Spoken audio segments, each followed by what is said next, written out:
HSM, what's going on? Welcome to Home Groups. We hope y'all had a great weekend, and we are pumped that you guys chose to be in community tonight. We need it so desperately in a time of continual isolation.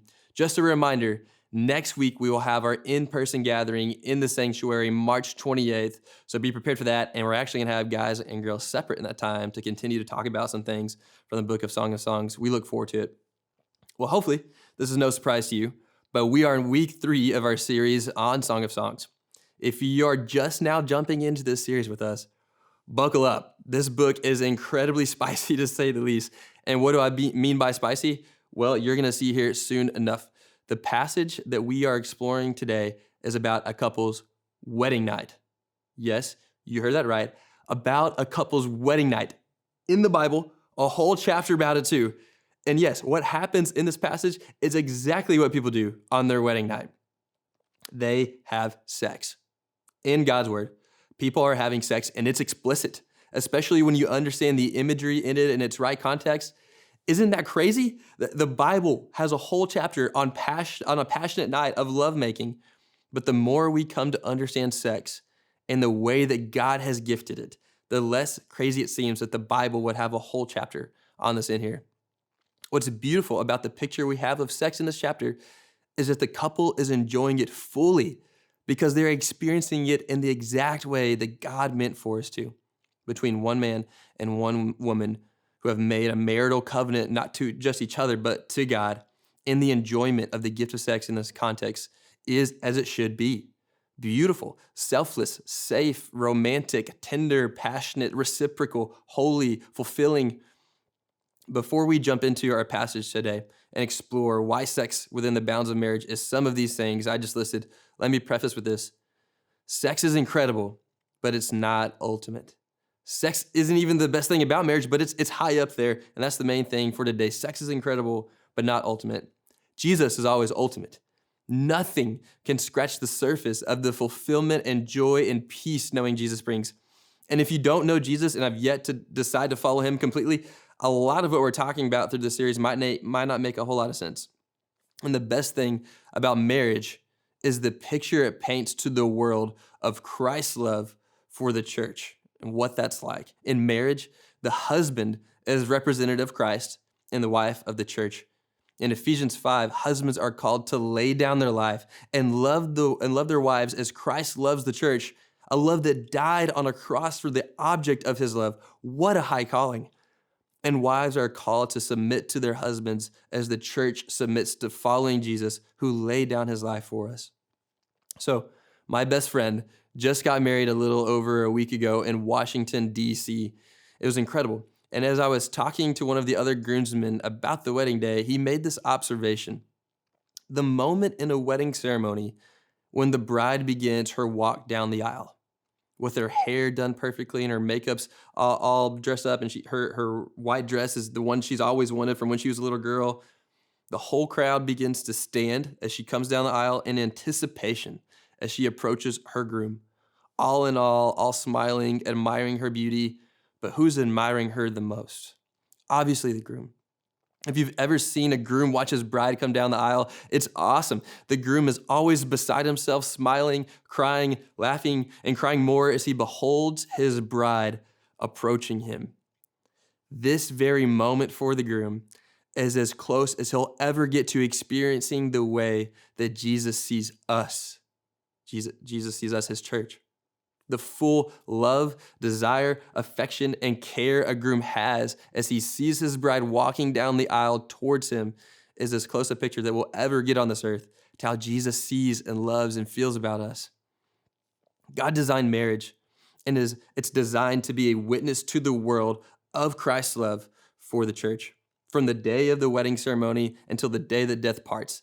And that is the best thing about marriage, the reflection that it is designed to be of Christ's love for the church. And in God's grace, he gave us the gift of sex to be enjoyed in the context of marriage, an incredible expression of love, desire, affection, and romance. So let's look at our passage now that explores this couple's wedding night and make a few observations. So if you guys would read with me, We're going to read all of chapter 4 and a little bit of 5, and just follow along with me as I read. This is the groom speaking. Behold, you are beautiful, my love. Behold, you are beautiful. Your eyes are doves behind your veil. Your hair is like a flock of goats leaping down the slopes of Gilead. Your teeth are like a flock of shorn ewes that have come up from the washing, all which bear twins, and not one among them has lost its young.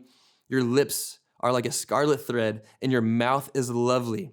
Your cheeks are like halves of a pomegranate behind your veil. Your neck is like the Tower of David, built in rows of stone. On it hang 1,000 shields, all of them shields of warriors. Your two breasts are like fawns, twins of a gazelle, that graze among the lilies until the day breeze and the shadows flee. I will go away to the mountain of myrrh and the hill of frankincense. You are altogether beautiful, my love. There is no flaw in you. Come with me from Lebanon, my bride. Come with me from Lebanon. Depart from the peak of Amana, from the peak of Senir and Hermon, from the dens of lions, from the mountains of leopards. You have captivated my heart. My sister, my bride, you have captivated my heart with one glance of your eyes, with one jewel from your necklace. How beautiful is your love, my sister, my bride. How much better is your love than wine, than the fragrance of your oils, than any spice. Your lips drip nectar, my bride. Honey and milk are under your tongue. The fragrance of your garments is like the fragrance of Lebanon. A garden locked is my sister, my bride, a spring locked, a fountain sealed. Your shoots are an orchard of pomegranates with all the choicest fruits, henna with nard and saffron, calamus and cinnamon with all trees of frankincense, myrrh and aloes with all choice spices, a garden fountain, a well of living water and flowing streams from Lebanon. Awake, O north wind, and come. O south wind, blow upon my garden. Let its spices flow together in the garden of love. And the wife responds, let my beloved come to his garden and eat its choicest fruits. And the husband, again, I came to my garden, my sister, my bride. I gathered my myrrh with my spice. I ate my honeycomb with my honey. I drank my wine with my milk. And the congregants, the witnesses to this say, eat, friends, drink, and be drunk with love. Whew!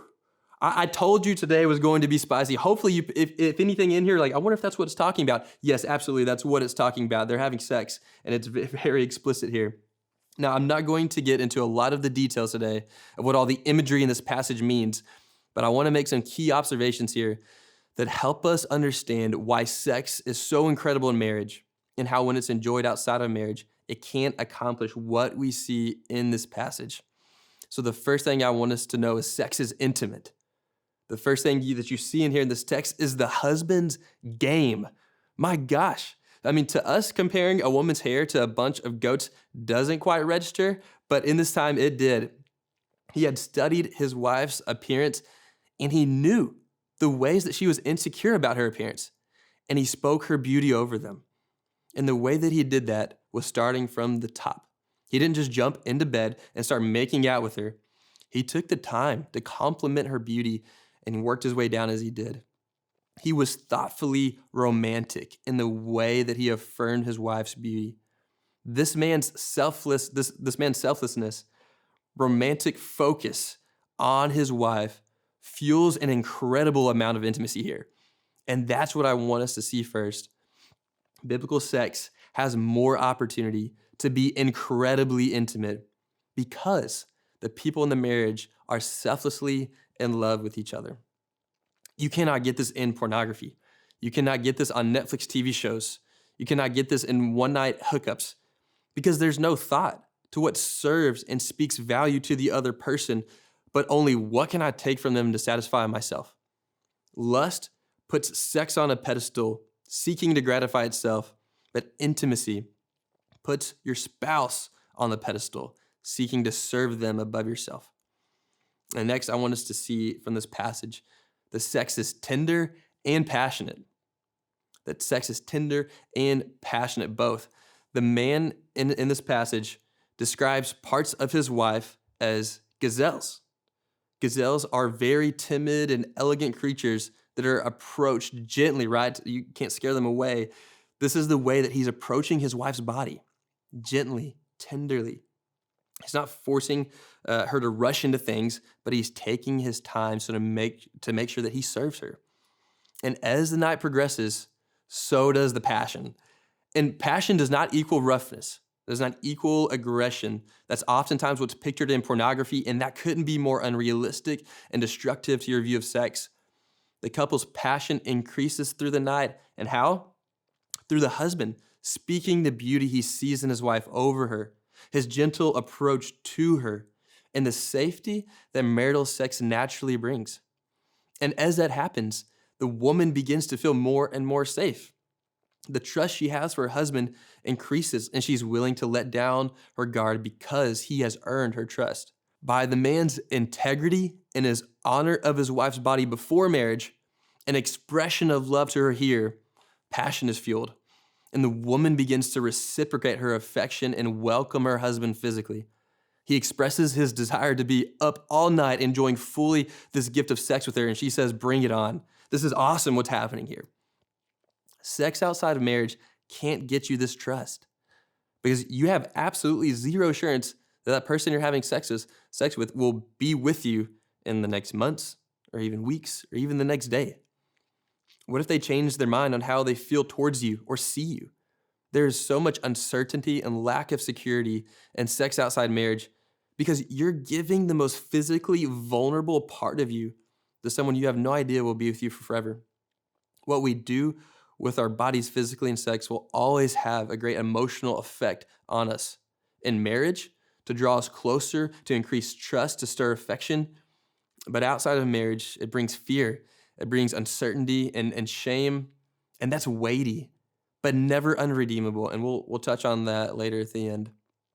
And lastly here, I want us to see that sex in marriage is fulfilling, and not in the sense of self-fulfillment. It's fulfillment as each person is selflessly seeking to care for and love and fulfill the other person more than themselves. It's the difference between pigging out by yourself at the Golden Corral and cooking an incredible steak dinner for all your friends to enjoy with you. Which one's more satisfying?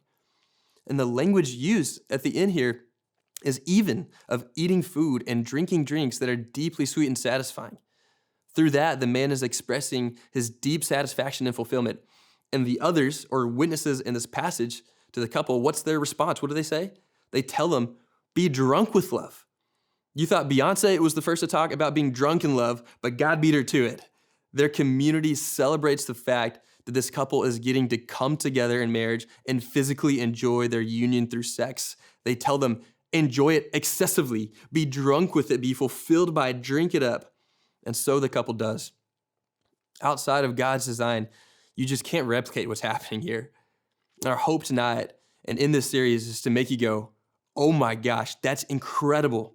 And then eagerly wait to not awaken love until it desires, so that you might enjoy sex this way one day. It truly is the best way because God designed it and gifted it so.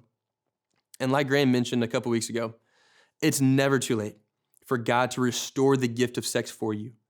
If you've already unwrapped this gift or have a skewed view of it through pornography or seeing sex as dirty and shameful, man, give it back to God.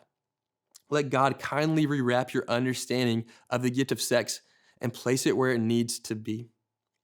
He is in the business of redeeming and restoring us in all ways, including our past sexual sin. Let him do that for you if needed. As you guys head into small groups, let me encourage you to do a couple things. First, honor your group, meaning love each other through what's shared or confessed. Please don't dare think of someone else less because of what they share or use that information against them in any way. Keep to your small group what is shared by others in your small group. And second, be honest, be real. Confess where you need to confess. Ask genuine questions where you have confusion or disagreement. If you allow the culture to inform your view and or experience of sex, you will miss out on an incredible gift that God gives to those who are married. And remember, sex is incredible. Hope you guys saw that today as this passage displays for us, but it's not ultimate. Knowing Jesus will always and only be ultimate. The best way to fight against sin, especially sexual sin, isn't to try to think about it less, but to think about and enjoy Jesus more The more we are consumed with Jesus as ultimate, the less desire for all else we will have. Enjoy Jesus, delight in him, walk with him, and you will find him rewrapping the gift of sex for you as he gives you a greater enjoyment of himself. You guys enjoy your time in small groups, and we'll see y'all next week in the sanctuary.